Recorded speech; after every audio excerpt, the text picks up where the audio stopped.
Welcome back, guys. This is Building a Million, one day at a time.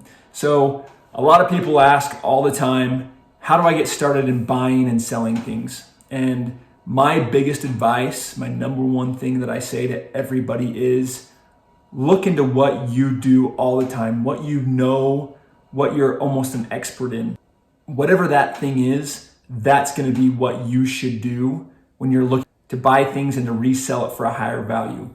Number one reason behind that is you know so much about it. If you don't know about it, then why would you even think about buying that? You know, I look on Facebook all the time, scroll through things, and I'm like, I know nothing about this item.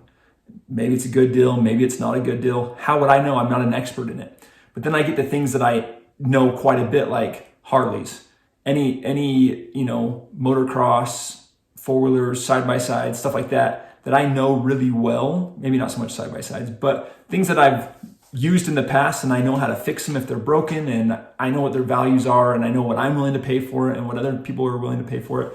And so those are the things that you should look at when you're looking to buy and sell. I make offers all the time, and not all of them get accepted. Actually, probably 30% get accepted. Matter of fact, I just made an offer on some gold. That guy was selling 3 grams of gold, and I've never bought gold, but I do know its value. I watch it very closely. And so I was like, you know what? If I could pick up some gold, 3 grams is not that much, runs about 175, 180 bucks on JM Bullion. So I was like, if I can get it for 160 bucks, its potential is it's going to go up. And when it goes up, I can make some money by selling it, or I can hold on to it as an inflation hedge. It doesn't really make a difference.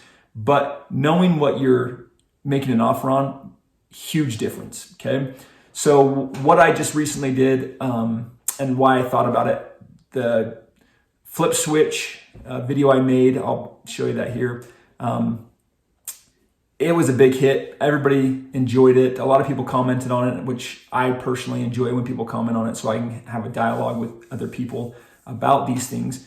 But people liked it because it was something that they could say, hey, I understand that. I relate to that. And so I wanted to do another one. So I like looking at games and stuff like that. I bought a Nintendo 64 one year for Christmas, and it really wasn't what we thought it was. And so we sold it and made some money on it. So I saw this listing come up. I'll show the listing here. I saw it 250 bucks for a Switch console, which was fairly new, and 5 games. And the games were very well known. Mario Kart, Super Smash Brothers, Animal Crossings, Assassin's Creed, and the Harry Potter Lego 3 versions.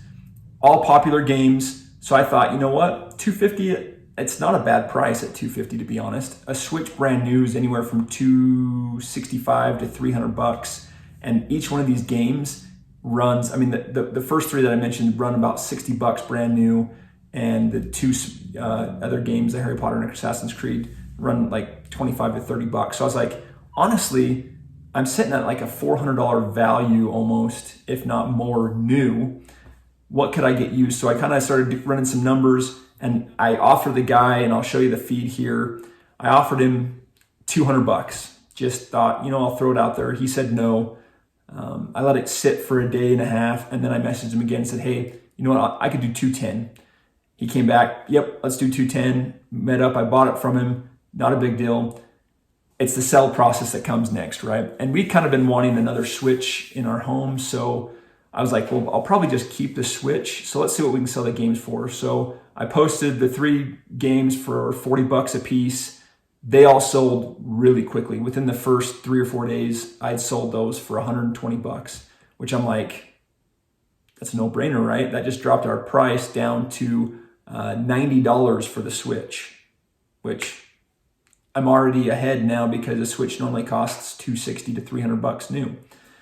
So now I just got a Switch for $90, but I still have 2 games left. I haven't sold those games yet, Assassin's Creed or the Harry Potter. We already have the Harry Potter. We don't have Assassin's Creed, so we kind of wanted to try playing that to see if it was fun or not. So I'm not super in a hurry to sell those. But if I sell both of those games, I've got them listed at $15 a piece. That ends up making me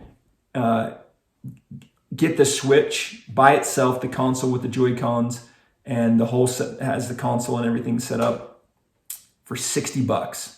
I just picked up a $300 item for $60. Now, if I wanted to sell it, I could probably list it for $250 and probably walk away with $190 is my guess, because they sell all day long for $250. And then we've got this nice, really quality red velvet parlor couch. That's a $500 bill all day long. That's kind of what I wanted to get out there. Just when you're looking to buy and sell something, make sure that you know a lot about it.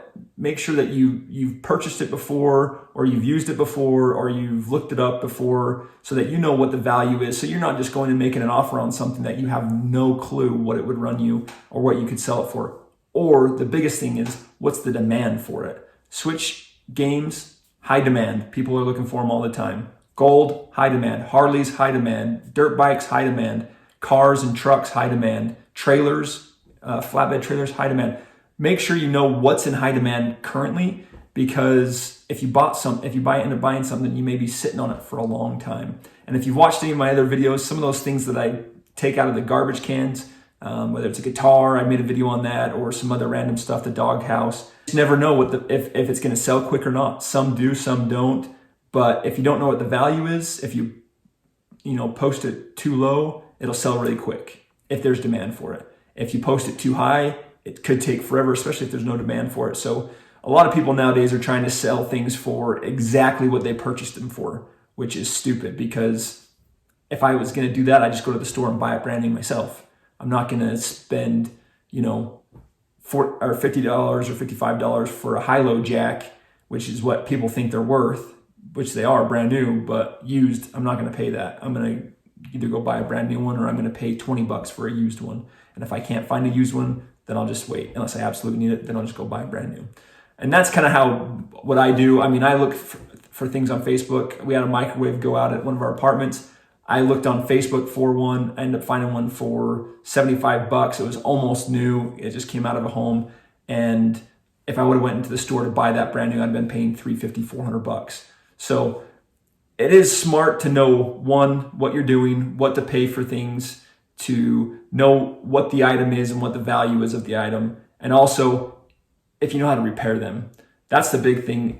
If you do end up buying something super cheap, but it ends up not working the way it should, one of the reasons why it was probably cheap, you need to know what you're doing to be able to replace that, fix parts on it, stuff like that, like with this microwave or with a dirt bike or something like that, a car. You need to know what you're doing so you know what to look for as well.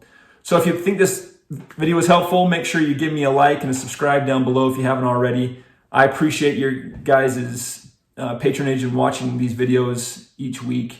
This is Building a Million, one day at a time. We'll catch you next time.